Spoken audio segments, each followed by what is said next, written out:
investigative reporter that can't find. All right, well, welcome to West Virginia University College of Law as we celebrate Constitution Day 2017. I'm Josh Vershey. I'm the Associate Dean for Faculty Research and Development here at WVU College of Law. Dean Bowman sends his regrets. He had a previously scheduled meeting with the West Virginia Supreme Court, so he could not get back from Charleston in time to join us today. Constitution Day was created when Senator Byrd sponsored legislation in 2004 that established a law requiring all publicly funded educational institutions to provide special programming on or near September 17th of each year. The College of Law is proud to be joined by the Reed College of Media and the Eberly College of Arts in presenting you our program fulfilling this obligation. I'd like to thank all of the multiple people at all of the colleges for their effort and support, and thanks to the student chapter of the American Constitution Society for Law and Policy for their role in making this event happen. Our program this year is titled Freedom of the Press, Constitutionally Enshrined Guardians of Democracy. The issues that we'll discuss today are timely, relevant, and important. Our Constitution, through the First Amendment to the Bill of Rights, grants us the freedom of speech and the freedom of press. These are critically important ideals in a democracy, but these very ideals, because of the wide latitude that they give all of us, create their own challenges.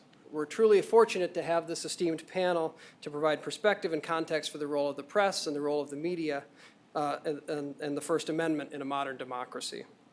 I'm pleased to introduce to you our moderator for this panel, WVU Law's Jackson Kelly Professor of Law, John Taylor. Professor Taylor teaches, among other things, criminal law and constitutional law, and he's an expert in religion and the Constitution, making him a perfect guide for today's program. Professor Taylor, please lead the way.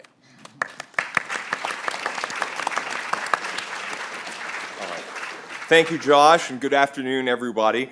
We have four excellent speakers today. You have more extensive bios in the program, so I'm going to give you a quick bio of the four and then get out of the way. Leading us off, we have Professor Robert Basters, who is the John W. Fisher II Professor here at the College of Law. Bob is an expert on a dizzying array of constitutional law topics, including most relevantly here, freedom of the press, which he teaches in Con Law 2, a class which every one of you should be planning to take when the time arises. Bob is going to lead us off with an overview of constitutional law regarding freedom of the press. Our next speaker will be Professor Allison Bass, who is an award-winning journalist who teaches investigative reporting, multimedia journalism, and health and science journalism at WVU's Reed College of Media. Her most recent book is memorably titled Getting Screwed, Sex Workers and the Law, which is an awesome title. She will discuss the dangers that fake news and a climate of media distrust pose for democratic governance. Following Professor Bass will be Professor Elizabeth Cohen, an assistant professor in the Department of Communication Studies, whose work explores the positive impacts of media, social networking, and digital gaming on people's social lives. Her remarks will focus on the dangers of overreacting to what she describes as the current situation of moral panic regarding the role of the internet in hate speech and fake news.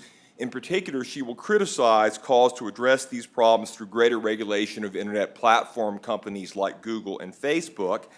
And finally, we are delighted to have with us Mr. Eric Ayers, who's been a reporter at the Charleston Gazette-Mail down in Charleston for more than 18 years. Mr. Ayers has won numerous awards for his reporting. Most recently and most notably, he received the 2017 Pulitzer Prize for investigative reporting for his articles on the West Virginia opioid crisis. Not too shabby, as they say in the trade. With help from FOIA law experts, including our own professors Pat McGinley and Suzanne Weiss, Mr. Ayers was able to document the jaw-dropping fact that between 2007 and 2012, drug companies shipped 433 pain pills per state resident to West Virginia. And Mr. Ayers is going to talk to us a little bit about the crucial role that freedom of information laws play in journalism today. So thanks to all of you for being with us today. And we're going to start off with Professor Basters. Okay. Thank you, John. As John said, my task or my assignment is to give you a sort of thumbnail sketch of the doctrines relating to freedom of the press. And it will be very basic. It's a 3-credit course at this law school, so my 8 minutes or so will hardly cover the topic. So the First Amendment says, among other things, Congress shall make no law abridging the freedom of speech or of the press. Congress shall make no law has been interpreted over time to mean that government may make no law abridging the freedoms of speech or of the press. And basically, the Supreme Court has treated those two clauses, the speech clause and the press clause, as essentially interchangeable. The speech clause protects expression that is spoken, and the press clause protects speech that is written or printed.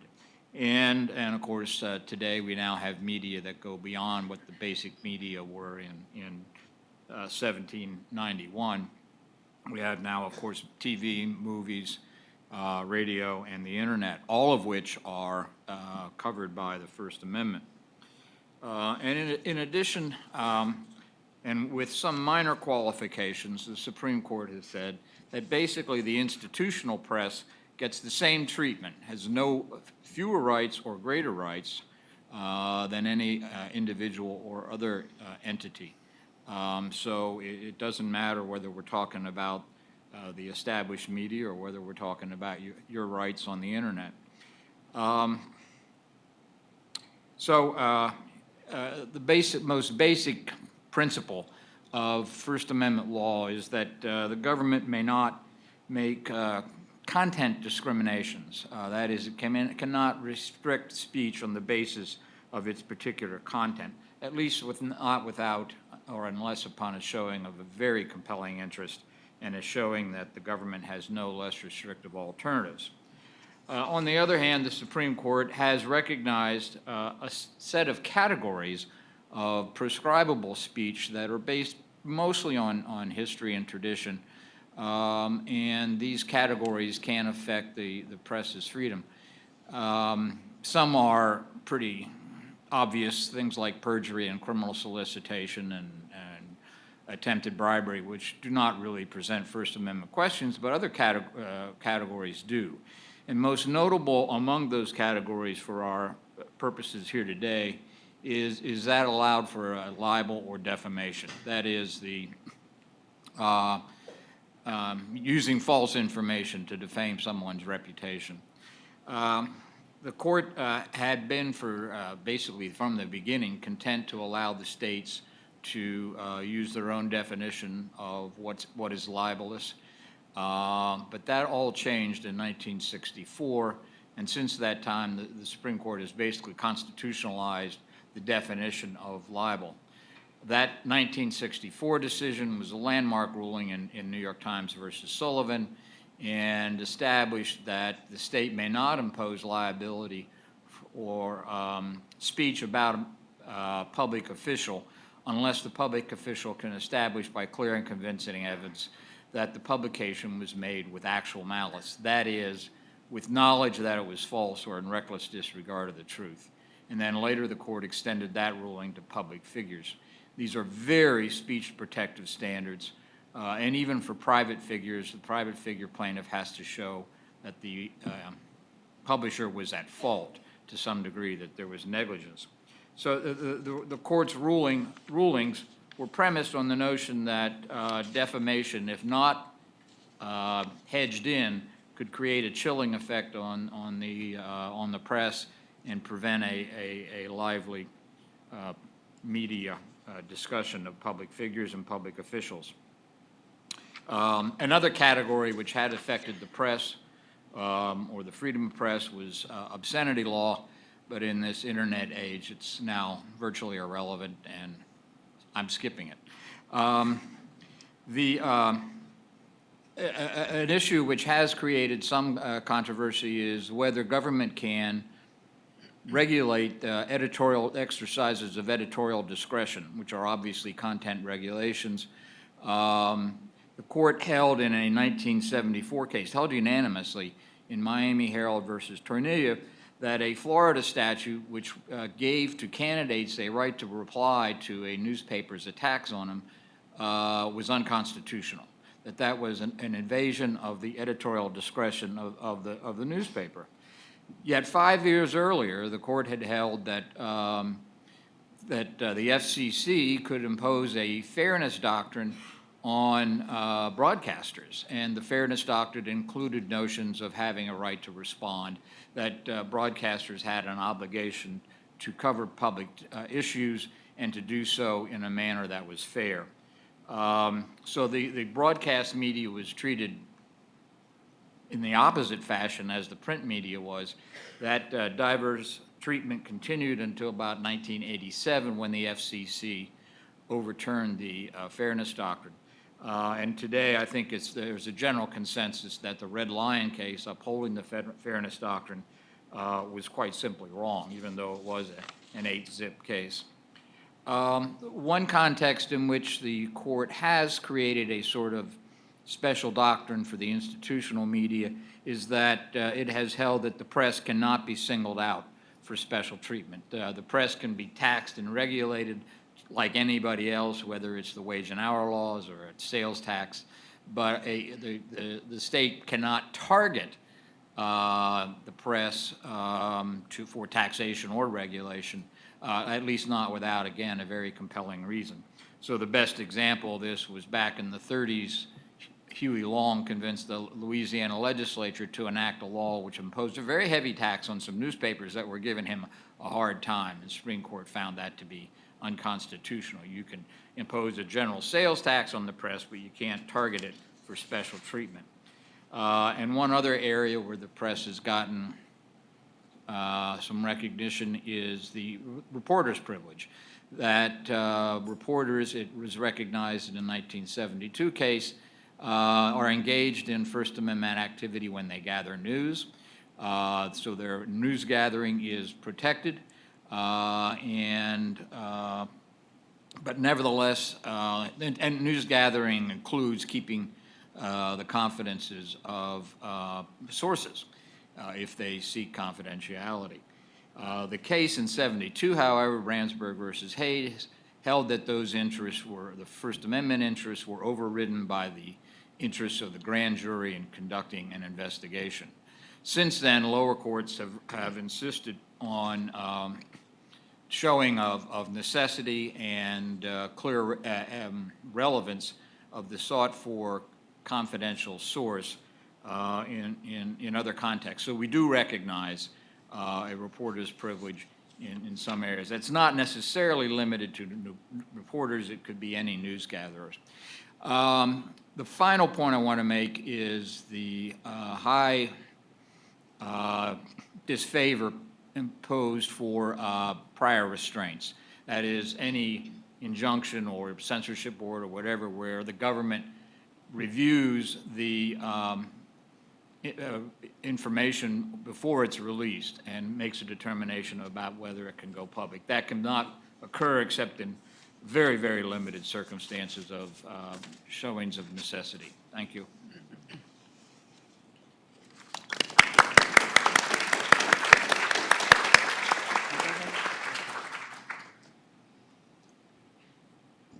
I talk better standing up. After the Soviet Union collapsed, Eastern European leaders like Václav Havel, the democratically elected president of the Czech Republic, wrote about how the communists under Soviet control had deployed propaganda to devastating effect. Basically, they executed a relentless campaign of disinformation and denunciation that undermined a shared reality.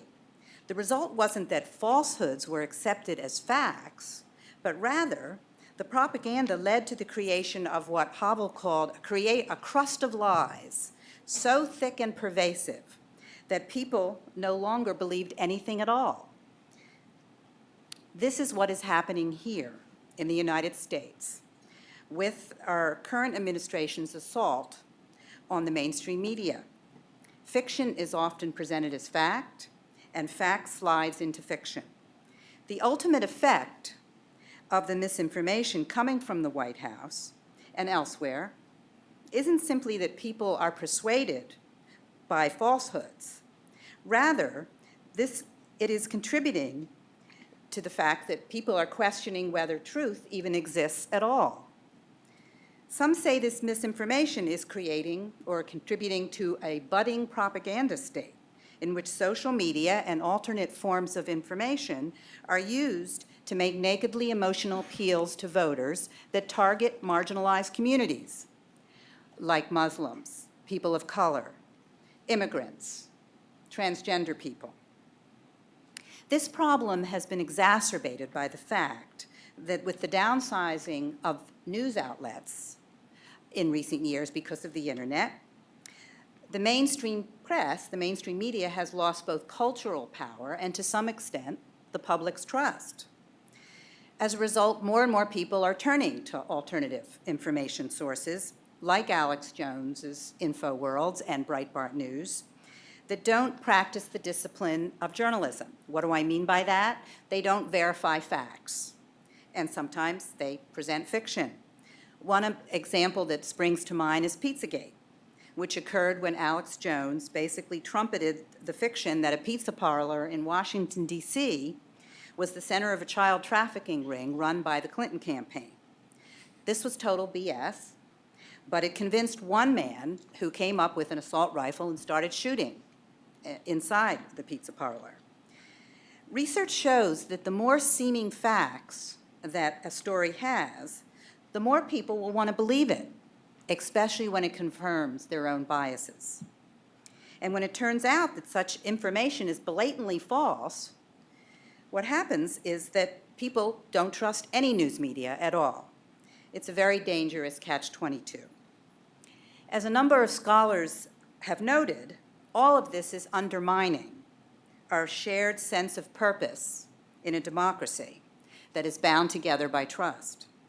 As one Ohio State University professor recently wrote in the Scientific American magazine, quote, "When political leaders act in ways that destroy trust, as Trump is doing through misleading statements and outright lies, people will increasingly stop complying with laws, paying taxes, and engaging in civil society, like voting.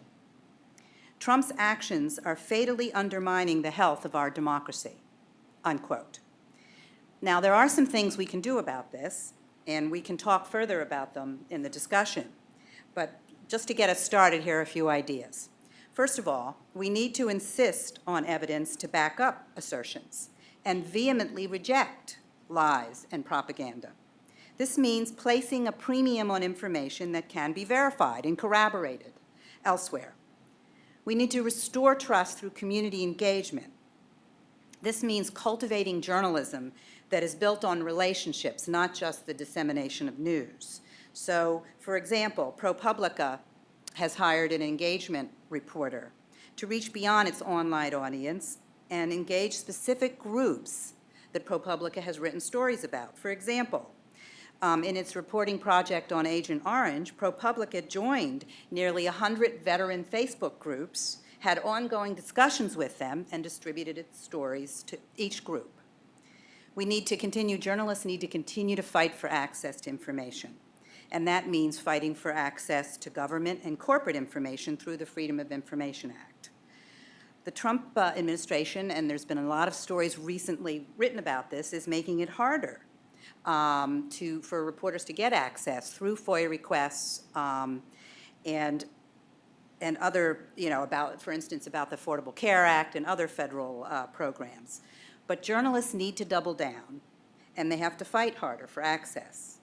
In my journalism class, for instance, I try to show them how to do FOIA requests so they can start learning that procedure, that very important procedure. We should be transparent about the fact-finding process. And with the internet, we can be more and more transparent. So that means uploading documents that we use in our reporting onto news websites and using social media to show people what information we have so far gathered. So, for example, David Farenthold of the Washington Post on Twitter, he recently won the Pulitzer Prize for his reporting on his investigation of how little Trump had given to his own charity and other charities. And Farenthold basically brought his Twitter followers in by showing them what he had so far and asking for their input. As one journalism professor says, doing this builds trust with readers who feel a personal connection to the reporting quest. And finally, we all need to disengage from the barrage of information online. We need to take walks, we need to read books, we need to leave time to do deep thinking. And so, because we're getting barraged by so much information, many of which is not verifiable and much of which is simply false. And I can talk more about other remedies as we go. Thank you.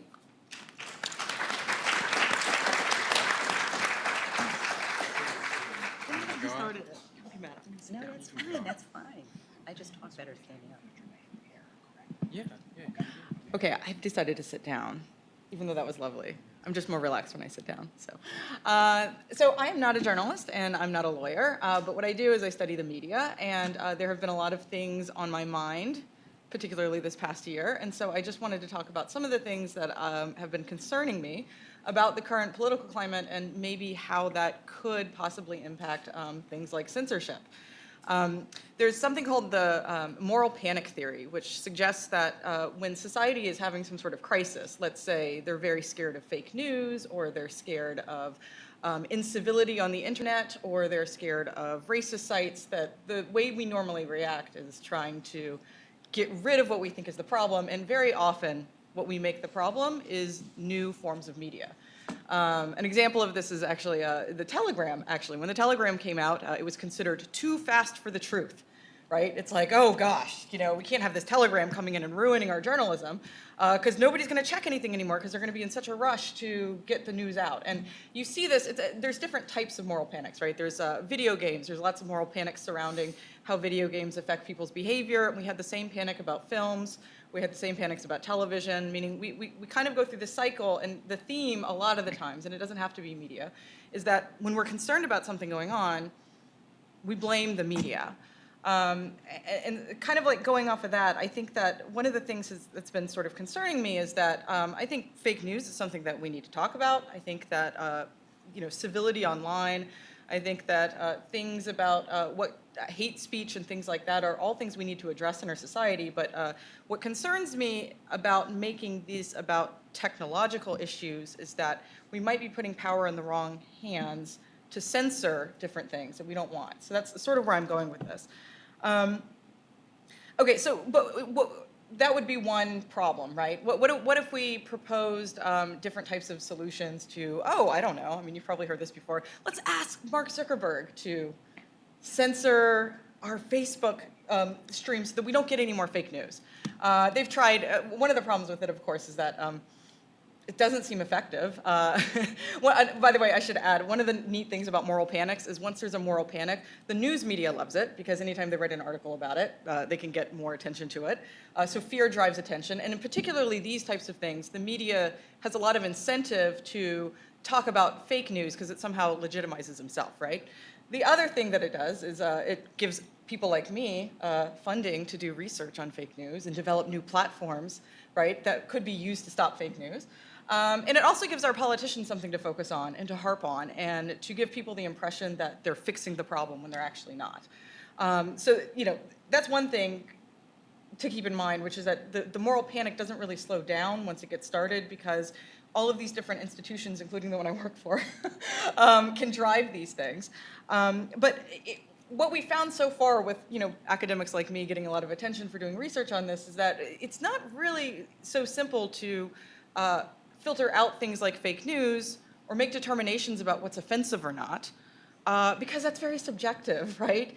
And if you're looking for some sort of perfect algorithm to fix these problems, it's not surprising that it doesn't work so great. Or if you're looking for a crowdsourcing effort to get people to report what they think is fake news, actually a study came out that said it actually does more harm than good, because in order to figure out what's fake, people have to click on it, and then you're just feeding the beast.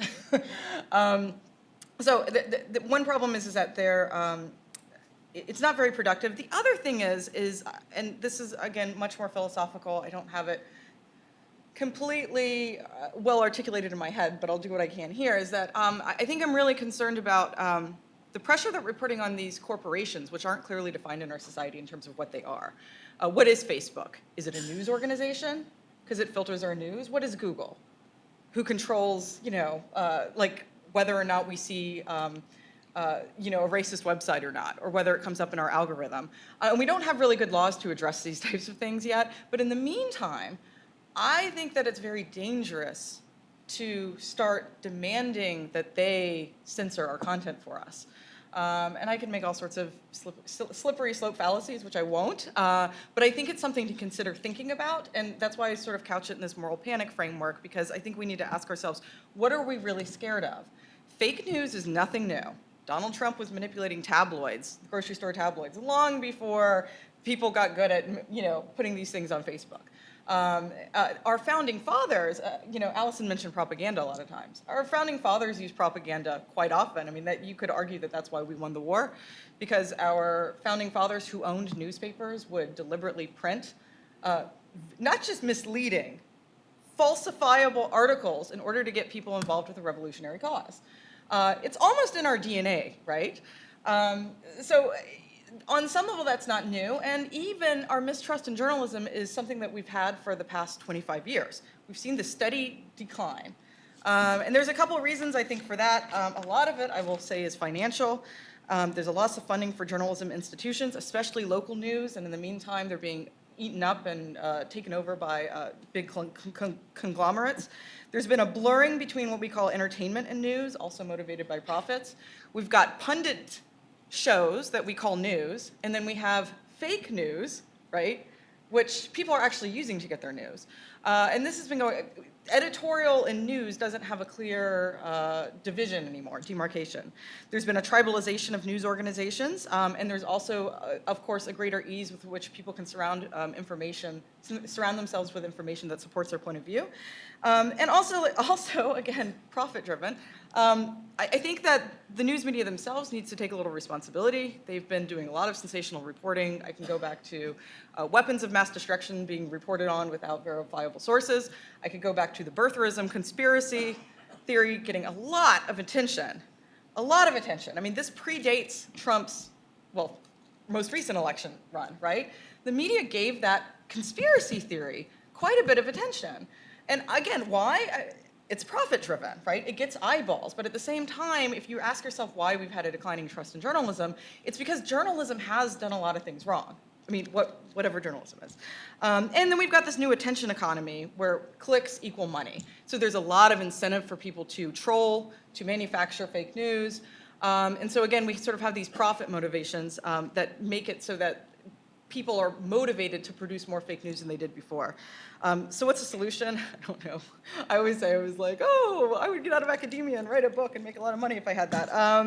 I will say, I think it's going to get worse before it gets better. I think that, and this is going to sound like, because I was introduced as kind of an optimist, which is true, but I'm also a cynic. Like, I study the positive of media because I'm actually a very cynical person. Sometimes things just change. And right now we're going through growing pains. Every time we've had some sort of revolution, an industrial revolution, an internet revolution, things change. And I don't think that journalism, the press, is going to look like what it does today, 10 years from now. I don't exactly know what it's going to look like. But I think a lot of this saying that, oh, we have to fix our algorithms and make Mark Zuckerberg take care of it is very misguided and potentially dangerous.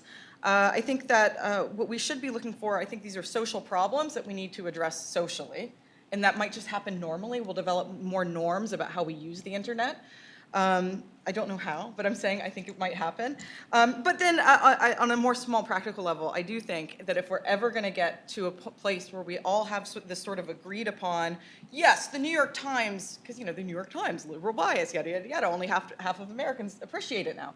If we're ever going to get back to a time where there's a credible source, right, we have to look at how do we change the profit structure that makes it so advantageous for people to generate things that aren't credible and to just seek out, generate things that appeal, as Allison mentioned, to people's existing beliefs, and support nonprofit journalism, like ProPublica was mentioned before.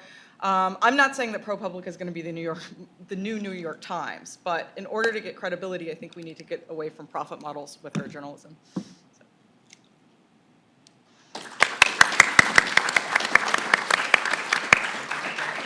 Yeah, because I can't see in the back. Nice job. Oh, no. He said I was going to say that. Hi there. First off, I wanted to apologize. Let it be known that the investigative reporter got lost on the way to the Constitution Symposium. That's not fake news.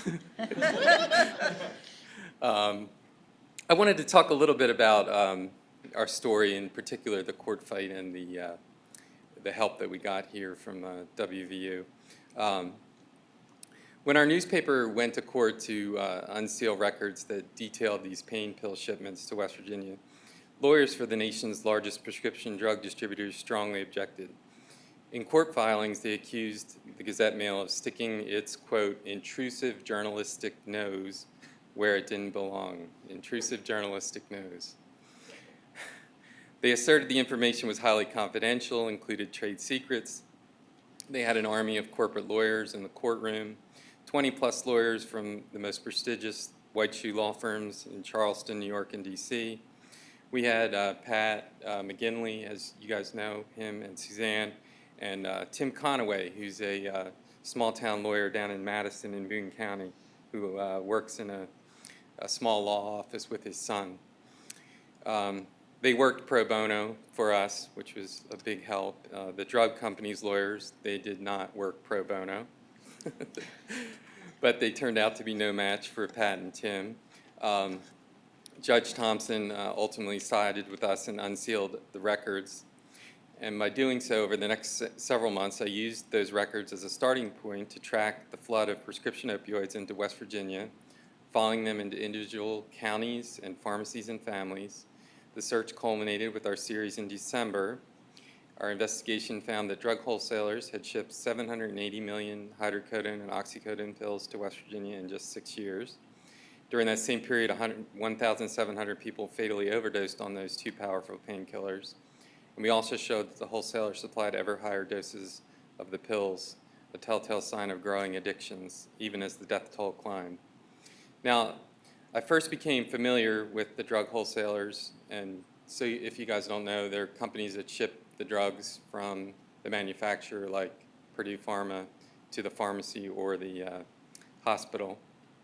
And I first became aware of them while investigating our state attorney general's financial ties to the drug industry in 2013.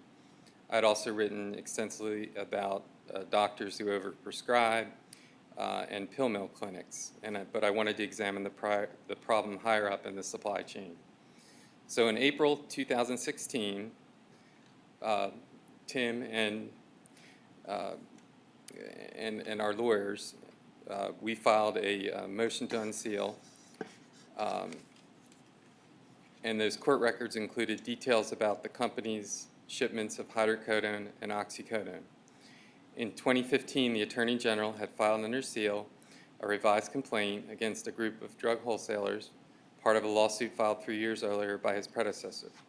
And when I talked to Pat, we talked about this. I talked to him on the phone. It seemed unusual to me and unusual to him that the allegations in a state lawsuit could be kept hidden. So Pat's suggestion was that we file a motion to intervene in the case, and we asked the judge to unseal this updated complaint. And Pat and Tim, in court in Boone County with, again, it's hard to set the scene, but like half the side of the room is the lawyers for the drug wholesalers, and then we've got Pat and Tim at a little table up front. And they argued that the documents were of enormous public interest because of the ongoing opioid epidemic in West Virginia. As most of you know, we have the highest drug overdose rate in the nation, and the numbers continue to climb. We had a record number last year. But the drug companies were fighting to keep their sales data secret. We had multiple court hearings, so many legal briefs. I printed them out the other day. There was something like 250 pages of legal briefs. Ultimately, the judge ordered most of the complaint unsealed, although he kept under seal some shipment information from smaller wholesalers that had previously settled claims with the state. We weren't done. In October, we were back in court in Boone County filing another motion to unseal court records, this time in a case against drug giant Cardinal Health, which the state had sued separately in 2012. Cardinal Health is the largest supplier of pain pills in West Virginia. Cardinal Health's lawyers contended they had an agreement, a protective order with the Attorney General to keep the allegations about their pill shipments under seal. The judge ultimately rejected that assertion and released the complaint. So we get these unsealed documents, and within those documents there's snippets about shipments from the drug companies to what we call pill mill pharmacies, sort of suspicious shipments that later wound up in trouble with the federal authorities. But within the complaint, it referenced, kept referencing DEA data. It said DEA data indicates, DEA data shows. So I filed a Freedom of Information Act to request the DEA data that the Attorney General's office had. It took probably 2 or 3 months. Pat actually came up with a great idea. We kept getting stalled. We kept saying, they kept responding that we need 5 more days, or the 5-day period would come up and they say we need more time to search for those records. We need more time to search for the records. We need another week to search for the records. So Pat came up with the idea to FOIA do a FOIA saying, I want proof of your search, that you've started the search for the records. And of course, they hadn't started the search for the records. But lo and behold, a couple weeks later, we did get them. We did get the confidential sales data and the drug hauler shipments. They were shipments to all 55 counties. And we believe we're the first newspaper in America to obtain confidential sales data for drug distributors and pharmacies. Meanwhile, our state's Board of Pharmacy was supposed to regulate drug distributors and pharmacies, so I wondered why so little was done to turn off the spigot of pain pills. Local pharmacists tipped me off about a state rule that required drug wholesalers to report pharmacies that order a suspicious number of pain pills. A pharmacy board staffer, I put in a FOIA request to get those records, and a pharmacy board staffer shows up with 2 giant banker's boxes full of fax reports. I asked for a total. It turns out that not one single suspicious order had been investigated. Nobody had contacted any drug wholesaler or pharmacy about any of the reports. So I started counting the suspicious order reports one by one, hand by hand, and there were more than 7,200 reports, and the pharmacy board hadn't acted on a single one of them. It's been more than 8 months since the series was published. I'm still hearing from recovering addicts and from families who have lost loved ones to overdoses caused by heroin and prescription pills. I've also been talking to numerous journalists who are digging into the problem. We're fortunate to have the First Amendment and case law on our side in this case as we battled against some of the nation's largest drug companies. But we're even more fortunate as a newspaper and as a state to have lawyers on our side like Pat McGinley and Tim Conaway, who give up their time and money. The drug companies wanted to keep the public in the dark about the root causes and costs of the opioid epidemic. But Pat and Tim are doing the opposite. They're battling for the public's right to know, helping shine a spotlight, and yes, helping a newspaper stick its intrusive journalistic nose where it doesn't belong. Thank you.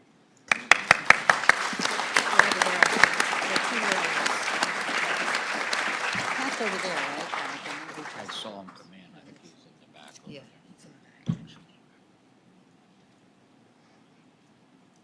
Okay, as rarely happens at events of this sort, we've had 4 panelists who've been exceptionally well behaved in terms of obeying the time limit. So we've actually got time, probably 15 minutes or so for questions. So my understanding, yes. So Connor has a mic there. So if you've got a question to ask of our panelists, please raise your hand, and Connor will find you. And while we're waiting for those questions to arise, I was going to ask if any of you had comments or questions for each other in response to these 4 very interesting presentations. Well, I'm kind of curious about the logistics of the FOIA. I mean, how long did it take you? Because, I mean, the Sunshine Law in West Virginia says, what, 7 days or 7 business days? 5 days. 5 days, okay. Or, yeah, Yeah, something like, okay. 7. So how long did it 5 take you to business days. actually get, once you filed the FOIA? It led to, then it led to the court suit, or? It was about three months after when we tried to get the DEA data. It was about Right. 3 months. 3 months. Yeah. And that's what I understand is par for the course, that just because you file a FOIA doesn't mean that a state or federal agency is going to honor it. I know when I worked for the Boston Globe, I filed many FOIAs, and some agencies, and the advantage of working for a newspaper with some money still, like the Charleston Gazette Mail or the Boston Globe, is that they'll back you up, okay? But, even when you have them behind you, sometimes they just completely ignore the FOIA. And then the newspaper, if it's that important, the newspaper has to sue. And that, of course, happened with the Catholic priests, where they had to actually sue to get records released that led to the Spotlight case. But Well, we filed a very similar action, the Right. motion to intervene. But I don't, I would imagine that when the Boston Globe files a FOIA, it's taken a lot more seriously. Oh, I don't know about, no, it's Spotlight seriously. team. It doesn't. We don't have a Spotlight team. Yeah, I wasn't on the spotlight when I filed my FOIAs, okay? And most of the time, there are times when it was ignored, and then there are times when they took it seriously. But the point is that often the paper has to sue to get the agency to basically follow the law. Anything else here? Connor, you're looking lonely there. There we go. I have a question about how you source. Recently, you've heard of the news that Attorney General Sessions wants to crack down on whistleblowers and leakers, and you hear all these oh, we got to crack down on the leakers. And I mean, I'm sure everybody's been kind of hooked, at least I was. Like the day after Comey was fired, it was like, ooh, yeah, like every day it was like a new juicy, somebody leaked something. But like, how do you, like in one situation, like the Steele dossier was not verified and so they couldn't publish it. And then in other cases, somebody read, a memo basically to a New York Times reporter, and that was verified and they could publish it. So how do we know, and what kind of methods does a journalist use to verify their information so that the public can be like, cool, this is legit? We can both do it. Yeah. Well, I'll just say quickly, there's experienced journalists have to judge the credibility of their sources.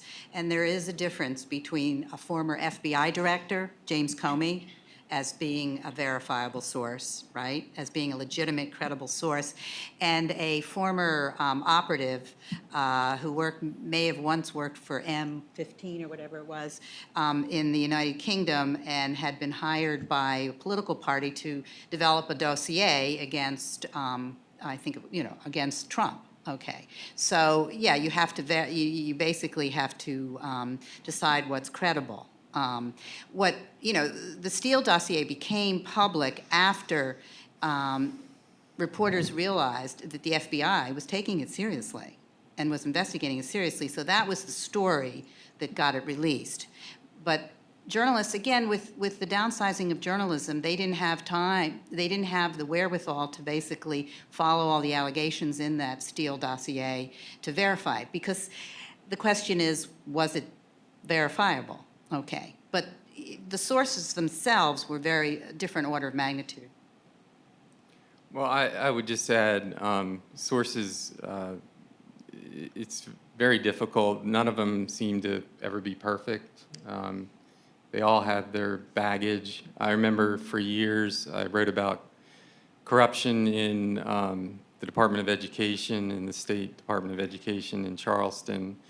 And my main source, it included stories about ripping off people after floods, building new schools that didn't need to be built, and massive fraud and corruption. And the source that tipped me off on all those stories, he was a RESA director. That's a Regional Education Service Agency.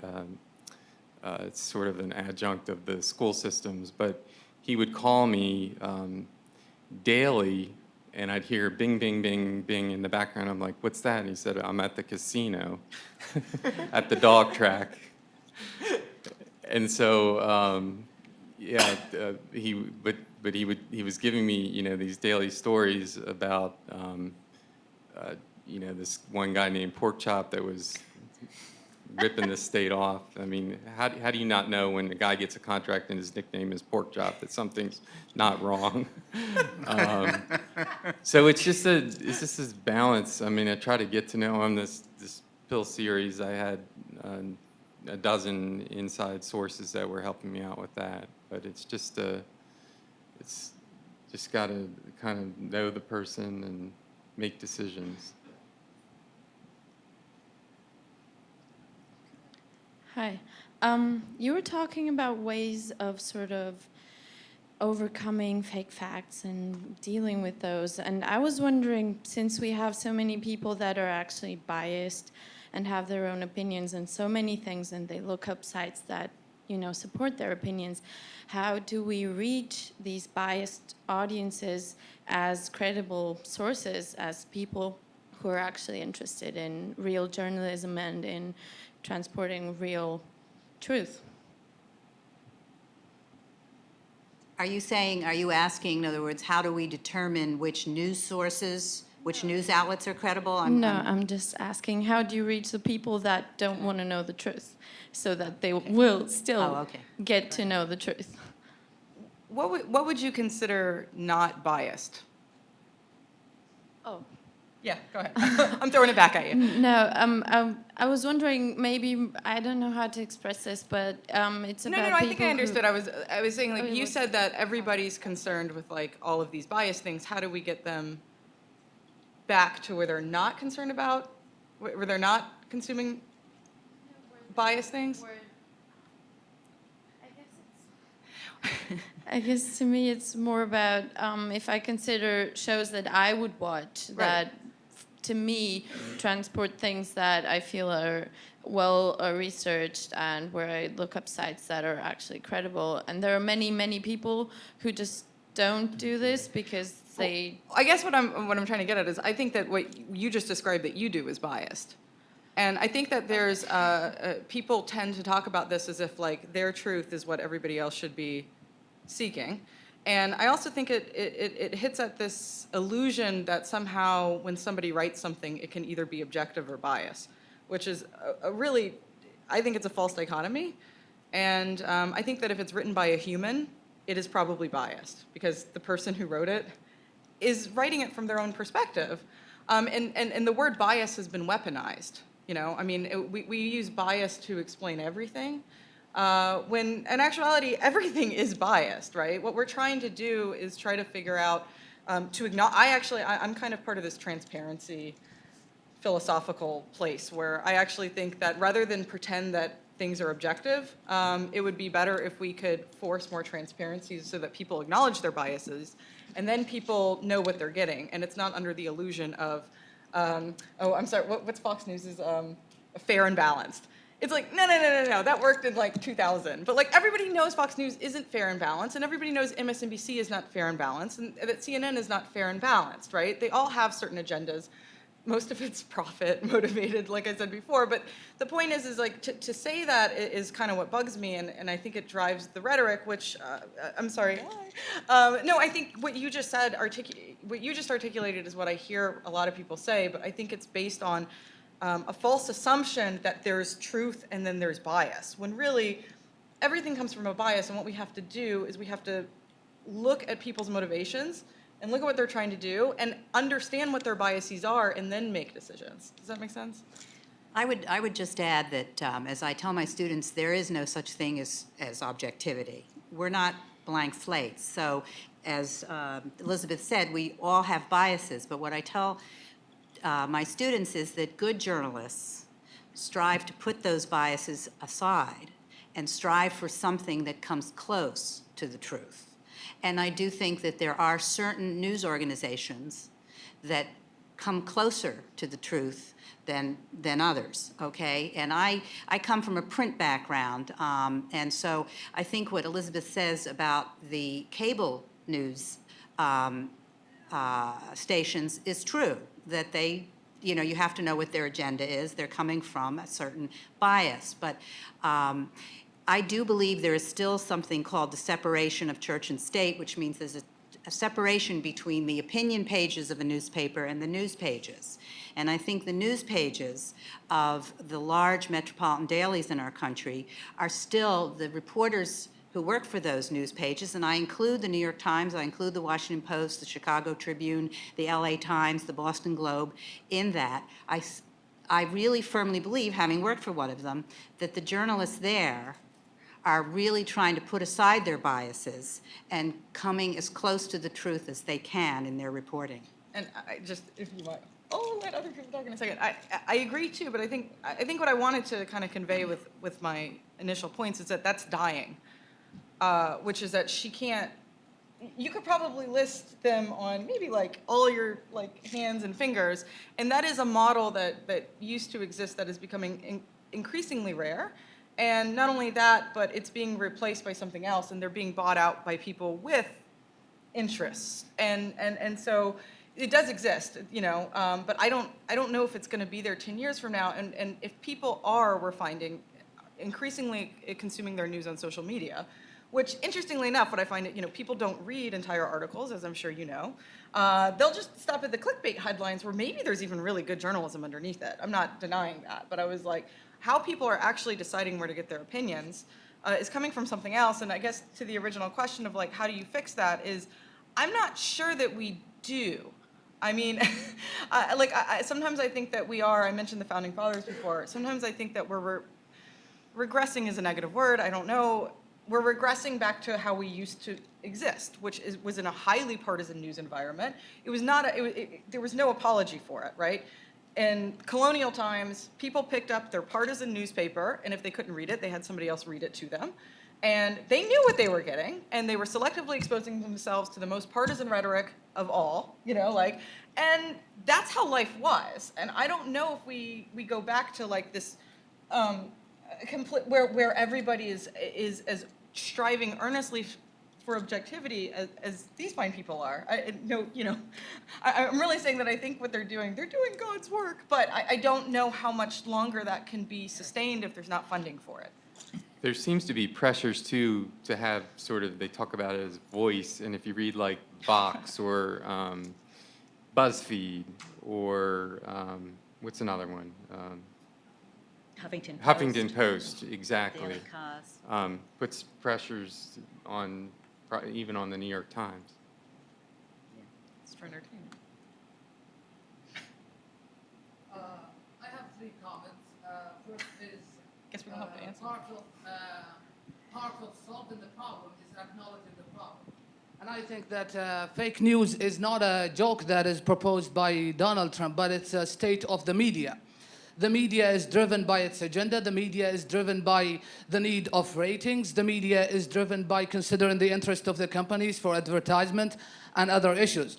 And the other issue is that the issue of giving a platform. So if we think about the elections, how much time was Donald Trump given in comparison to Bernie Sanders? There is a line between informing the public and giving a platform to triviality. The media playing the role of distraction to the administration, a distraction to the public by raising the issue of the trivial issues. In my opinion, I think that the media is playing the role of the loser that didn't want to consent to the result of the elections. Thank you. Sounds like Trump. Thank you so very much. I have a question. Recently, BBC released a documentary by the name of Hypernormalization by Adam Curtis. It talked about how social media itself has allowed the users to generate their own form of reality, in which they only listen to or only cater to the news they want to read, they want to enjoy, and they want to share around. So my question is, going on to a little bit of a postmodernist stance, given how postmodernism has taken a lot of shtick among certain academics here and there, it seems to become a battle of narratives, not just a battle of facts versus fiction. It's become a battle of narratives. So if any fact which comes into justifying your particular narrative, that is fact supreme. If it doesn't, it's fake news, as Mr. Trump would say. So my question is, do you think that this is something which will take its time before it actually cools down and settles down to something more, if it's actually more objective? But do you think that this will, as Ms. Elizabeth Cohen mentioned, that it's going to take a while? We don't have these solutions for this. I didn't say it would ever happen. It will take its time, though. So do you think that eventually things will look into different, the news media at least, or the media organizations will have to change and adapt to the news reality to avoid being typical clickbaits, click here to know more? Thank you. I'll just go. I mean, well, first of all, I I don't know, we were watching, you've probably seen this, there's like this video of Katie Couric, like in the early 90s, and she's on the Today Show, and she's like, what is it called again, the internet? And I was like, that was in the early 90s. And I was like, and now like our entire economy is dependent on this thing and we didn't know what it would look like. I don't know, I don't think it's gonna take a while to go back to normal. I don't think it's gonna happen. And I don't think that we know what the next stage is gonna look like. I think there's gonna be a lot of battles. I do think that and this is not for me to say, this is for other people to pick at, we have a lot of things in our legal system that need to be worked out in terms of what we're dealing with in terms of these entities that are controlling our information that we don't really know what box to put them in. And I think that will determine a lot in terms of what happens with the industry. I think that there's something called news literacy, and I think that there's a lot we can do to educate people about what news literacy is, and that we can start at WVU with educating our students so that they understand that, as the gentleman talked about, that on Facebook and on social media, you're often seeing what your friends are posting, and you're operating in an echo chamber or a filter bubble or whatever you want to talk about. So you're only seeing things that already confirm your own beliefs. And I think a lot of young people don't realize that. So it's important to educate them about what is verifiable news, what is credible news, and what isn't. And that's something that you can do with news literacy classes. So that might be one. I'm not saying that it will be effective, but at least it's something we can try. Hello. I have a follow-up question, actually, to something Ms. Cohen said. Prior to coming to grad school, I worked as a political writer for a number of years, and one of my associates these days has been writing some very interesting things. You talk about partisan news, and one thing I follow is the Virginia governor's race. Of course, we have one of two governor's races. And, not too long ago, they came out with a poll that said that the Democratic candidate has a significant lead. And, of course, he said, well, the poll is flawed. And then another poll came out just today, which put them in a statistical tie. He said, oh, well, that the Republican definitely is going to win now. And, I feel like the objectiveness of a lot of these political writings is just gone. I mean, it's all about, what we want to happen rather than what we think is actually going to happen. So what would you suggest to try to counteract that? I mean, I know we all have our opinions, of course, but how do we differentiate between that sort of thing? I feel bad saying this because I share your frustration but I guess what I think what I'm getting at is that just don't fight it. Like, expect it and think about what's going on rather than trying to get it to change. Now, I do want to add sort of like a segue. Like, all of our examples have been political, and I think the opioid epidemic is political too. But I was like, another thing we're forgetting about is that not every news thing is partisan politics. And another thing that's getting swept under the rug by this focus on this poll said that, and this poll said that, and this guy's winning and this guy's losing, is real investigative journalism about issues that are bipartisan. I mean, really. I mean, I don't know how you can say that, like, what you just heard about today isn't a bipartisan issue that's, again, affecting our entire state. But as far as political journalism goes, I'm sorry, I really don't have, I don't have high hopes. But the good news is that might not be the end of the world. Again, I think we're just going through a new time, and we're learning, we have a new business model for news. I don't know what that means yet. But maybe instead of fighting it, we just need to be aware of it. I think we've got time for one more question. Oh, so. boy, this is a big one. First of all, I just want to say, I wanted to follow up with what Professor Bass said and say that in the College of Media, we are teaching media literacy this semester, and we hope to create a general studies requirement for all students in media literacy. But I wanted to ask Professor Bastress a question. Okay. I wanted to ask you a question about the First Amendment. So I think many in this country take the First Amendment for granted. And right now, there seem to be many threats to it. The President Trump has said that he wants to strengthen libel laws. And there's also a movement afoot to amend the First Amendment with a congressional, with a law. So do you have any concerns about these potential threats to the First Amendment and what it will mean to freedom of the press and the democracy as we know it? Well, no. I mean, I'm a terrible political prognosticator, but I don't think there's a politically viable movement to try to amend the Bill of Rights, at least the First Amendment in the Bill of Rights. It's incredibly difficult to get a constitutional amendment in this country. It requires two-thirds vote in each house of Congress and three-fourths of the state to go with it. And we've only had 27 amendments, so it's extremely difficult to amend the Constitution, and I just don't see any political movement that would get that kind of consensus. In fact, far be it. I think that whenever there's a proposal made to amend the Bill of Rights, the reaction to that is quite emphatic, that we should not tinker with something that sacred.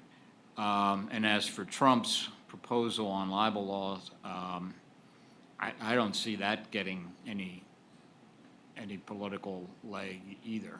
I mean, he might have some more support for that than other things, but you know, he's limited in what he can do because the Supreme Court has said what the First Amendment requires as a matter of libel law, and he can't change that. Even if he gets, God forbid, 9 chances to appoint Supreme Court members. Please. So I think the way we use the First Amendment it proves its health. Okay. Well, won't you join me in giving a hand to our panelists?